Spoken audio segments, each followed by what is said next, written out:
Stan, the case is that you're not my sponsor. Kistler Law is my sponsor. Now, if you want to kick over a few ducats, I'm happy to be on 7 days a week, but you need to kick over the few ducats. You don't get to choose when I go and when I come, all right? So, yeah, all right, got to let you go. It's time for RamView. RamView.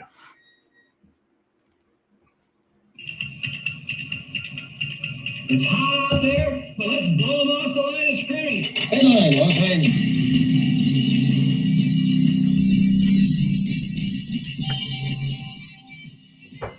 Live from the Ram Cave, I'm Joe Trosian, and this is RamView, the July 6, 2026 edition, brought to you by Kistler Law Firm. Have you been injured in an auto accident? Do you need help? If you got some questions, check out Kistler Law at 661-206-6990.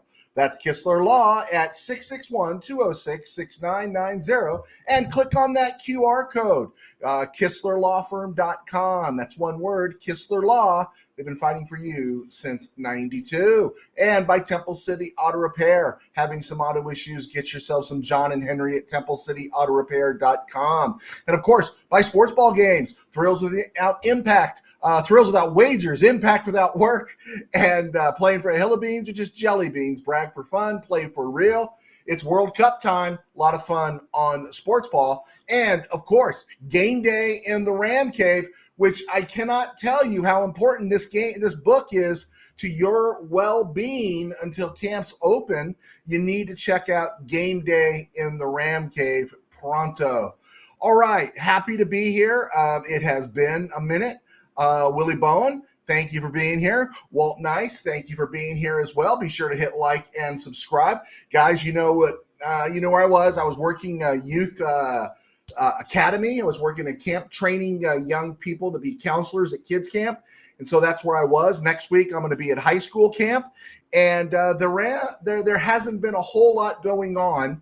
I wasn't going to do a broadcast last week, but if the Rams had somehow cut a deal with Aaron Donald to come back, I would have been on the air. So I am not going to go long today because right now we might be in the midst of World Cup fatigue, and everyone wants to get up for Belgium and the USA. Willie Bowen, hi, Pastor Joe. The LA Rams have a depth at every position on the offense and defensive teams. Things are looking really good for the Rams right now. I will say that with you, Willie. My only, I'm not going to say it's a fear, is that I want to see what this team looks like if something happens. If something happens to an elderly Devontae Adams and a rock'em sock'em super duper pow Malachi crunch type of player like Puka Nacua who could get hurt because of his style of play. That's the thing that has me a little nervous. I'm happy with the cornerback room, happy with the safety room, happy with the linebacker room, happy with the edge room. Of course, you're happy with Myles Garrett, happy with the front seven. All that's looking really good. You do got to find out what's going to happen with Alaric Jackson, and we're going to talk briefly about Alaric Jackson and some depth there behind him along the offensive line. Keegan Trost still being probably the most important acquisition outside of Myles Garrett this offseason. Can the kid take some snaps this fall and be someone that can float between left and right tackle? So we got that on the plate as well. Running back room is deep. We're feeling good there. Tight end room, my goodness, that's going 5 deep. About the only thing that you would be thinking about right now is maybe kick return. And they kept Xavier Smith. They didn't put him in the street after costing the Rams kind of a trip to the Super Bowl. I played a big hand in that by fumbling that punt. So the Rams, you're right, Willie. The Rams are looking all good going forward. So we're going to talk about Alaric Jackson, briefly about Aaron Donald. Not a whole lot right now. And then just about some of these releases of top 5. Some Rams are in the top 100 and all that kind of stuff. We're going to look around the NFL, going to look at some dates, going to look at something that's a nightmare for the 49ers. And then we're just going to talk a little bit about 2 guys, Fred Dreyer and Harold Jackson. Fred Dreyer turns 80 today. And today it was one of the first times, well, the first time the Rams traded away Harold Jackson so many moons ago. Speaking of another Jackson, Steve Ramirez. I was rooting for Spain as well. But I don't know. I haven't heard any Debo rumors. If you got Debo rumors, throw them out at me. I've been working camp for the last week. I'd love to hear it. Alaric Jackson, this news broke midweek last week, I think, and it just basically the pursuit of the restraining order by the woman who's pregnant with his child has been dropped, and so we just see this thing de-escalating. Does that mean he's off the hook? No. Does that mean Roger Goodell won't kind of do some window dressing and give him a fat suspension of 6 games? No. But we're seeing a de-escalation here of whatever that problem was. And it's kind of interesting. I was looking at my notes, second year in a row, because last year at this time it was blood clots. Last year at this time it was blood clots with Alaric Jackson. This year it is that domestic situation. So we're going to keep an eye on that because obviously it's highly critical. And then Aaron Donald, Judge Smale says it. We're waiting, right? I can't tell you how many times it came across my feed while I was working camp last week that, it's imminent. It's going to happen. They're closer than ever, right? My only hope is, I'd love to see Aaron Donald back. My only thing about Aaron Donald coming back is I do not want to see it happen mid-season. He could take the field at mid-season, but I want him under contract in August and just hanging around the facility. We do not want him coming in big-timing some of these younger guys and possibly creating some animosity. I'm not saying it would be animosity because he's a legend, but you know what? If I'm someone like Tyler Davis and I piece together in my third year a really good season because I'm getting 20 to 25 snaps a game, and now Aaron Donald just kind of slides in November, there's nothing I can do about it because he's Aaron Donald, but I'd be a little disappointed, right? I'd be really disappointed if I couldn't play, especially on what's supposed to be a Super Bowl team. Willie Bowen's bringing up Jordan Whittington and CJ Daniels. Again, I would say this, Willie. We've seen Jordan Whittington now 2 seasons. He's okay. He's okay. And CJ Daniels, I hope CJ Daniels is a home run. I hope the Rams get something in him that everyone else overlooked, because it would really be an indictment, a huge indictment, if the Rams were able to get someone that maybe he's not Puka Nacua, but someone who's a legitimate frontline guy in the 6th round after grabbing Nacua in the 5th. If that happens, that just tells you the whole scouting and development stuff of the NFL is just out of whack, and everyone should just be following what the Rams are doing. I want that to be the case, but sometimes as Ram fans, and I'm not accusing you of this, Willie, you're a loyal viewer, but sometimes we drink the fanboy Kool-Aid a little too much, and we believe everything is possible, and we think the guy we draft is going to be the greatest guy ever. And you know what? When you're drafting a Quentin Lake in the 6th round, a Kyron Williams in the 5th, a Puka Nacua in the 5th, when you're hitting home runs like this, when you draft the greatest tight end in your team's history in the 4th round, when these things happen, it's okay, right?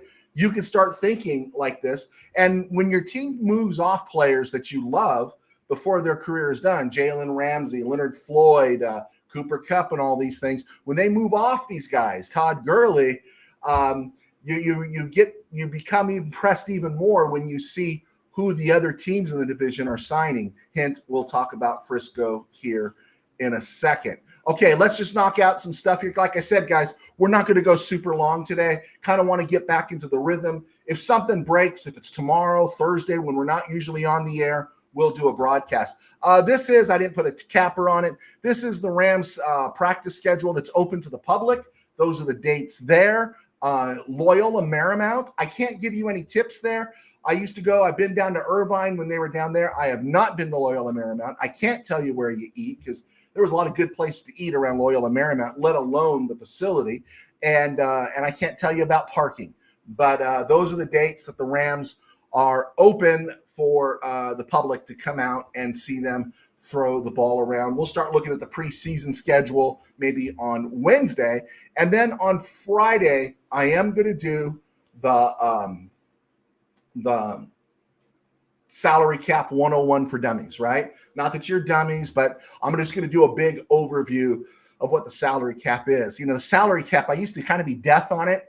And then when I realized the Rams weren't death on it, it's like, yeah, They got $2 million under the cap. They sign a guy for $25 million. They find a way, right? Seems like every team does that. So those are the days the Rams will be working out. Steve Ramirez, parking is limited at LMU, and is the seating less than what it was at Irvine, Steve? I'm imagining it would be smaller campus. Let me know. Again, I have not been there. All right, cool. We got all that in. All right, let's just keep running along here. Boom, boom, boom. I want to get out just some stuff. Let's see here. Oh, boom, boom, boom, boom, boom. This was the one. The list stuff, guys. I'm just not into the lists. I know people have been asking me, are you offended that Kyron Williams is rated so low, blah, blah, blah, all that kind of stuff. The lists being released right now mean nothing. In fact, it's a great example of how this spot in the summer, right? OTAs are over first week of June, and we got to go about 4 or 5 weeks until camps open. This is the part of the summer, the only place on the calendar the NFL hasn't gobbled up yet, right? Just hasn't figured out a way to slide in with some drama. So everyone kind of fills in with their lists. You know, when I was working at the paper, dead period for the high school football teams was by and large the first 3 weeks of August back in the day. And you could book that and schedule your vacation around it. And what we used to produce during that time for the website was desperate dead period material. We came up with all of our lists and schedules and who has this and who's the best coach and who's the best assistant coach. We did it all, right? And this is just on a grander scale. So I don't get into any of these lists. And the lists aren't bad. I'm not slamming them. It's okay. You know, longing and low scoring, often semi-boring World Cup games make our NFL experience even more anxious for us to have them reopen, right? I wasn't really thrilled with Spain and Portugal today. I thought there'd be a little more passion. I don't know. So anyway, I really don't care about top 100, top 5, most underrated. I don't care how many Rams are listed, although it is fun to have a laugh when they list Matthew Stafford behind Lamar Jackson and Dak Prescott, or they even list Lamar Jackson in the top 5. I do. I think it's kind of funny. What we do know is when we see the Rams not breaking the bank, you know, breaking the barrier, like, oh, we got 10 guys in the top 50 or whatever. What we know about the Rams era and the McSnead era is that the McSnead era has been what the Knicks were to the NBA this past season. And that's that Villanova effect. It's already been in place with the Rams. And I don't know where you would go to find that on a college football level, but we do know in an NBA level, that style of play, chemistry is the most important thing, and not how many rock stars you got on the roster. And that's what I think about the Rams. I really don't care if no one's in the top 10. I really don't care what ESPN says. And you have to know something too, and I think we all know this, is that we come up with these lists because we know it's going to drive clicks to the website, right? It's going to help with the analytics. And if you could tweak it just right, then you'll get a nice long thread and people will keep coming. That's again how it works. And it's okay. It's not bad. And sometimes, like today's World Cup game, which we thought was going to be better, wasn't. It certainly wasn't Mexico, England yesterday. And so that's okay. It's all good, but I just don't get into it. And I'm not offended for the Rams if like I said, they have the top 10 quarterbacks and they got Matthew Stafford ranked 7 behind Dak Prescott and Lamar Jackson and Jordan Love. We see it all the time, right? And we do think, though, don't we, that there is a bias against the Rams in the media. Yeah, there you go. All right, let's see what we got here. Steve Ramirez, yes, it is. It is a small soccer field next to a baseball field. Okay, thanks for letting me know. That's something good to think about. Actual David Henry. Hey, Joe, I think it's over. The days of C. Kaepernick showing up to a high school stadium and cosplaying an NFL quarterback. I've not heard or seen him. Yeah, I think people are done with him. I think that fiesta is over. I think in some ways, it takes time, but your eyes open, is that this guy was no hero. And this guy made a killing at Nike that is unlike anything he would have made in the NFL. Yeah, I think so. Got you there. Actual David Henry. Great to connect with you guys again. Steve Espana. There you go. Just saying, Rams House. Do you think Donald is coming back? Is it okay if I'm wrong? You're not going to say, oh, Joe, I'm not going to take your prediction on the playoffs or week 1 against Frisco because, you predicted Aaron Donald would be here. I think the dude's coming back. I think there's just a lot of smoke, and I think he's coming back. I think there is. I just hope it's in the right way. So just saying 101, thank you, or 9001. I hope you remind me that I did say I think he's coming back. And I would sweeten it, man, if I'm the Rams. I'd say, hey, look, bro, you want a little offensive time? Hey, how about putting Aaron Donald at fullback, right? Lining up in 13 personnel and something and putting Donald at fullback in a goal line situation, right? Get to hear some defensive lineman or linebacker yell the cry of Geno Smith crying, oh, my God, seeing Aaron Donald bearing down on them, right? Use a little flexibility with Aaron Donald since his career is over. He's just coming back for a little fiesta here. I would do something like that. Steve Ramirez, speaking of LMU, only thing I can Rams culture you're talking about. Only thing I can compare Rams culture to on the college level was last year's UCLA women's basketball team. Not the top 6 stars, but great chemistry. Steve, you're right. I was not a big fan of. I'm still not a big fan necessarily of women's college basketball. Not a huge fan, but because there's context and there's content to talk about with the WNBA and how it all plays out. I did pay a little attention, and you know what they did? They played really good ball. They did. They played really good ball, and so it got me thinking that Betts. I'm sorry. Did I say that right? That I was so surprised Dallas didn't take her first. I really thought, but I understand now. AZ Fudd's playing great. Just Saying is agreeing with me. I thank you so much. Just Saying. Okay, we're on the same page, and we'll come after each other when we all fall apart if it falls apart.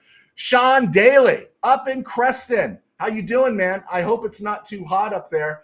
I was actually thinking about Granite Ridge and the campground today as I'm battling the heat here in the Ram Cave. I pray you're well. I pray your sister's well. Say hi to your dad. We missed having him. Next year we'll have him at CIT again, hopefully. Just Saying, sad to see Verse go, but I am excited for this season. Yeah, that's the biggest bummer, right? That's the biggest bummer. But there is that culture thing with the Rams that they do things right. They try to trade players to where they want. The Rams could have got more for some of these guys, like when they traded Robert Woods to Tennessee, but everyone knew the guy was on the block. Where did you think he could go? They try to do right by their players. All that stuff is great. But they are cutthroat when they have to make a decision. And I loved hearing how they didn't want to trade Verse. No one wanted to see Verse go. I still think we were in some wait and see. Yes, Verse gets double teamed a lot. Even Sean McVay said, don't get worked up on your stats because everyone else eats because of all the attention they give to Verse. But I think we were still wanting him to break through. And, but they made the move. Myles Garrett, right? Myles Garrett is just what he's been for the next couple of years. It's frightening. And so, yeah, hard calls. Rams make hard calls all the time, something the 49ers don't do. And we'll talk about that. Steve Ramirez, a big announcement is scheduled for July 23rd. Perhaps AD in the new uniforms. There you go. All right. Cool. I hope so. And I do think it is possible. I really do. I think we've just a lot of smoke there, right? Okay, around the NFL and other places. I don't know if I was on. I don't think I was on. I actually think I was that Sunday night, Monday at camp setting up. Terry and Arnold put in the street in Detroit. Great example for me to share with the young people I got to share at a training class that, you could have the world. Remember Terry and Arnold, first round draft pick, 24th overall by Detroit. He told Detroit, you're getting a star, right? He was only so-so for 2 years. And now he could be looking at 20 plus to life in prison for kidnapping and assault. Man, right? Money doesn't change anything. Rasul Douglas, who's been bouncing around for a while, is still bouncing, 30 years old. He's with the Taxkins now. I don't mind him. If he had come to the Rams at a cheap price as a fifth corner, I think that would have been great. I got no problem with that. But I think the Taxkins are counting on him to do something more. And speaking of the Taxkins, and this brings me to my 49er rant, Brandon Ayuk, right, who's been screaming, cut me so I can sign with Washington, cut me so I can sign with Washington, But before he signs with Washington and before he gets cut, he trashes Jaden Daniels about hiding behind his mama. Did I miss something here? Was this a joke? Did this come back as some little banter between these guys? I haven't seen a correction. Brandon Ayuk, and you don't want to know what the best part of all about Brandon Ayuk? Can I just get to that? Sir, I will get to you in a second. Sean Daly, I'll get to you in a second as well. Let me show you about Brandon Ayuk. This is what's exciting about Brandon Ayuk. He is still under contract with the San Francisco 49ers. This year, he's a 13.6 cap hit. If they cut him, if they move off of him, 33 and a half rocks of dead cap money they have to assume. Next year, he's a 41 cap hit. 2028, 43 cap hit. And you see where it descends from 33 to 21 to 12 dead, almost 13 dead there. But he's under contract there. You have to wonder, right? In these last 2 seasons, Ayuk has appeared in 7 games and caught 24 passes. He hasn't scored a touchdown since 2023. He hasn't been on the field since 2024. Who thought this was a good idea? Now, his numbers leading up to that were great, but this is where the Rams separate themselves from the 49ers. The Rams probably would have had Ayuk in there and moved him off because he didn't fit the chemistry, right? He didn't fit the culture, and there was no one in there. Deebo Samuel wasn't the kind of guy to sit on this kid. You know, there was no Cooper Kupp. There was no Robert Woods. There wasn't that person in there that says, hey, man, this is how you do your business. And the 49ers, man, you just look at their draft. I go back, Jake Moody, 3rd round, 99 overall. This is the team that made the big move for Trey Lance. Tell me, if not for Brock Purdy, wouldn't Shanahan and Lynch be unemployed by now? Really, Brock Purdy has saved their bacon, right? And they keep squeezing as much juice as they can out of George Kittle, Fred Warner, Trent Williams, right? Christian McCaffrey. They have to hope and pray that these guys stay healthy. And for the most part, they did until Kittle went down in the playoffs. But how did they keep their job? Who thought this was a good idea with Brandon Ayuk, you know? Why do people consider the 49ers a threat? I do not consider the 49ers a threat. I am more confident of a 49er crash and burn than I am of Aaron Donald coming back to the Rams. Just saying. I expected it last year, but it is coming, right? It is coming. It has to be coming. Look at that atrocious contract, right? Atrocious. Sir, let's see what we got here. I'm expecting the Alaric Jackson case to disappear. The LADA will drop misdemeanor charges. Yeah, it feels like it's trending in that direction, doesn't it? It really does. You know, I'll say it. I'm not heartless. If he's guilty, let him fry. I understand it, right? We see too many of our elites get away with too much stuff. And when you make the kind of money that these offensive linemen, even the offensive linemen make, they're elites and stuff. But if he's not guilty, then let's just get this thing over with, right? And we also know that, well, let's just say it. Jackson's probably guilty of making just poor choices in life, right? Maybe he's not guilty of the violence. We'll find out, right? We'll find out. But it does feel like it is de-escalating. Sean, Michael, hey, how was CIT camp? My dad says hi and thank you for your prayers for Danielle. No problem, man. No problem. It was great. It was great. I love having your dad out. If we could have him every year, I would, to train CPR stuff. But I think we're probably another year away, and we'll get him out there and get you both out there. Let's see, Willie Bone. I prayed that the horns are closed and the Rams helmets, 1973 and 89. I haven't thought about that. You know, I just haven't. Renee Quinones, ouch. Give me the ouch, Renee. I didn't say anything bad about the Angels. I didn't say a bad word about the Angels. You let me know. What did I say? Bad idea. What was the bad idea? Help me with that one. Brandon Ayuk? Yeah, maybe that's what it was. Brandon Ayuk is just toxic. No team is going to. That's it right there, too. Costs too much money and is a pain in the neck, right? You know, OBJ had the reputation of a pain in the neck, but you walk into a locker room with Whitworth, Donald, right? You walk into a locker room that has professionals like Woods and Kupp and Stafford at quarterback. OBJ is taking a back seat. And the tragedy of OBJ's career is if Uncle Stan had grass on that field that day, he probably ends up being MVP instead of carpet, right? But yeah, there's pretty brutal. Pretty brutal. Let's see here. 49ers. The 49ers are that Cadillac with an old transmission ready to go. There we go. All right, Willie Bowen saying hi to Manny. Let's see.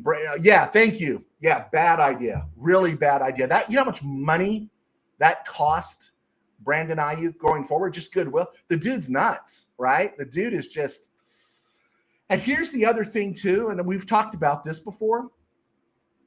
There's always another receiver, right? There's always another receiver out there. There's always someone coming in the draft, right? We see this every year. There's always somebody coming up in the draft. Man, just, you know, I don't want to cross my day job over with this job, but man, someone needs to provide spiritual support to Brandon Ayuk. He needs to have a Ebenezer Scrooge moment and stop killing himself. Man, he's just brutal. Just absolutely brutal. All right, let's get this in here. All right. It was a Stone Groove, my man. All right, Stone Groove on this day in Rams history. Let's see. Born in 1946, Fred Dreyer, San Diego State. I'm trying to remember what high school he went to down the 605 here. 103 career sacks. He had 4 double-digit sacks for the season for the Rams. From 73 to 75, he was in double digits. He registered 10 again in 1979 Rams Super Bowl run year. And of course, most people seem these days to know him as Hunter. But Fred Dreyer, now, if you want to talk about something that really put the spotlight on the disaster the Rams became after Carol Rosenblum died and Don Klosterman was put out to pasture, go back and revisit the whole cutting, not cutting, bringing back Fred Dreyer at the start of the 81 season, man. It was bad. It was really bad and a bad look for the Rams. And you just knew everything was trending wrong. Rams finished 6-10 in 81 and then 2-7 in 82 in the strike season. But happy birthday to Fred Dreyer. The funny thing was, I'm listening in my room, KMPC, Dick Enberg, talk about the 2 sacks he got against the Packers in 73. I think it was Scott Hunter and Jim Delgado and stuff. And I thought, I didn't know any better. I'm 9, that I thought he was the number 1 pass rusher for the Rams. I knew everyone liked Jack Youngblood, but I thought Dreyer was the main guy. I didn't realize, of course, as time went on, while Dreyer was very good, he wasn't Jack Youngblood. But can you imagine bookend defensive ends from 73, 8 straight seasons, the Rams sent Jack Youngblood at one end, Fred Dreyer at the other. Oh, and also during those 8 seasons, they sent Larry Brooks in there. Half of that time was filled in by Merlin Olsen as well. Amazing. And that wasn't the fearsome foursome. That's how blessed the Rams were defensively. They just thought they could go to a Super Bowl with Pat Hayden. Heaven help us. Tomorrow, we're not on the air unless some news breaks about Aaron Donald. July the 7th, 1969, the Rams traded Harold Jackson the first time. They traded him again in 77, 78, but this was after they brought him back. Harold Jackson was a 12th round pick of the Rams in 1968 out of Jackson State. On this tomorrow, July 7th, 1969, they sent him and a 4th round pick named John Zook. John Zook, if you're a Ram fan, you should remember him. He was 4th round, 99th overall out of Kansas in 69. Never played it down for the Rams, but he went to Philly in the trade for a guy named Izzy Lang. Lang was a fullback. He was one of George Allen's bad trades, and 27 at the time. He got 1 carry for 1 yard for the Rams in 69. And before that, he had 3 solid seasons in Philly before coming. Rams were looking for a fullback, I guess, because they had drafted Larry Smith 8th overall in the 69 draft before that. But the Rams gave up on Jackson, who immediately went to Philadelphia, and I believe it was Norm Snead throwing him the ball. He caught 65 passes for 1,100 yards and 9 touchdowns. In fact, 1,116 yards. In 1969, this is pre-Mel Blount changing the world in 78. This is 3 yards and a cloud of dust. And this is for the Philadelphia Eagles, who are a bad team, not a great team. But 65 catches in 69 was huge, was just a huge number. And he ended up having a great run there in Philly. Zook ended up in Atlanta. He didn't stay in Philly, where he registered almost 30 sacks in his first 3 seasons, picked off 3 passes, and he made a Pro Bowl with the Falcons. He played 11 seasons with the Falcons and Cardinals, had 78 sacks. Really good career that's kind of forgotten because he played for forgettable teams. He passed away in June of 2020 of cancer at 72. Jackson played 16 seasons, caught 579 passes for 10,372 yards and 76 touchdowns in the era of 3 yards and a cloud of dust. And a Veterans Committee can't find a way to get Harold Jackson into the Hall of Fame? Absolutely criminal. Absolutely criminal. And here's the other thing. I'll throw it out there. If the Rams pick off a couple of Super Bowl appearances, 2 more, they got 1 in 79, but just 2 more, and maybe win 1 out of 3 Super Bowl appearances, Jackson's in the Hall of Fame. Larry Brooks is getting consideration. Jack Reynolds is in the Hall of Fame. Isaiah Robertson is in the Hall of Fame. But we know how it works. If you don't have a Dallas Star on your helmet, or you didn't play in Pittsburgh, where the Water Boy probably got into the Hall of Fame, it's not going to happen. But honestly, Harold Jackson not being in the Hall of Fame in that era, 579 catches, is criminal. Absolutely criminal. And that's where we are at. Let's see here. Sir, Brandon Ayuk looked higher than a kite. He didn't look good, bro. That dude did not look good. He did not look good. Steve Ramirez remembers Fred Dryer. Dryer also had that big forced fumble that got the Rams back into the 1976 NFC title game. You know what, Steve? That one just eluded me, but I know you're right. But yeah, I got to tell you, man, I still feel all the pain of the 70s. It doesn't go away. Sports PTSD. It doesn't leave you. Let's see here.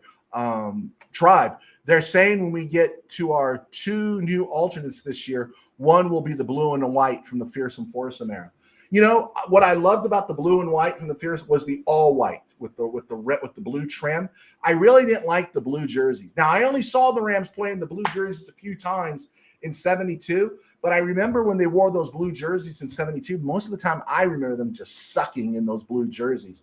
But they looked a lot cooler in those whites. And of course, I had the the Roman Gabriel book that had a lot of pictures of the Rams in 69. And a lot of those are the Rams in their white with the blue trim. And that's what I like the best. So we'll see how that plays out. Hey, guys, we got 30 minutes in. Unfrickin-believable. Happy to be back in rhythm. Happy to be back in the slot. Happy to be back in the Ram Cave. And we'll be back Wednesday. We'll be talking anything, picking up any breadcrumbs we can find on Wednesday. On Friday, I am going to do the breakdown, just an overview, not an exhaustive, just an overview. If you do it exhaustively, it would be like me trying to teach you out of the book of Leviticus, right? And if you know anything about your Bible, Leviticus is a rough read, right? So what we're going to do is we're just going to do an overview of the salary cap and find out where the Rams are at. Good places to go on this, overthecap.com, spotrac.com as well. And then we'll leave it from there. All right, we'll take a couple of quick hits here. Willie Bowen, royal blue and mustard yellow uniforms are my favorite LA Rams. If it's the 1950s scheme, I'm not crazy about what we saw back in 2018. Let's see. Manny Vasquez, I saw the end of the PFF gradings, end of the year PFF gradings for guards. Dotson and Avila were both in the top 10 with Puka and Turner contracts coming up as well. Would you like to keep Avila or Dotson? See, there's a critical one, man, right? We can pick that up on Wednesday. Dotson's been super consistent, right? Super. Steeler fan Rob doesn't come on here anymore because he can't defend Omar Khan, his GM, how basically Snead smoked him for Kevin Dotson. If you're going by right now, it's Kevin Dotson. I think, I don't know if you guys could save it for Wednesday, but I brought it up before. I think we all like Avila. We do. We like Avila. But after that rookie season in 23, weren't we expecting him to be a little bit further along? Just a tiny bit. And that's kind of where I'm at on that one. All right, I think we got it. Let's do some proud heritage. Let you guys get out of here. I do appreciate you being here, hanging out with me, not running away. Hit like, hit subscribe, hit share, and we will be back on Wednesday. I missed this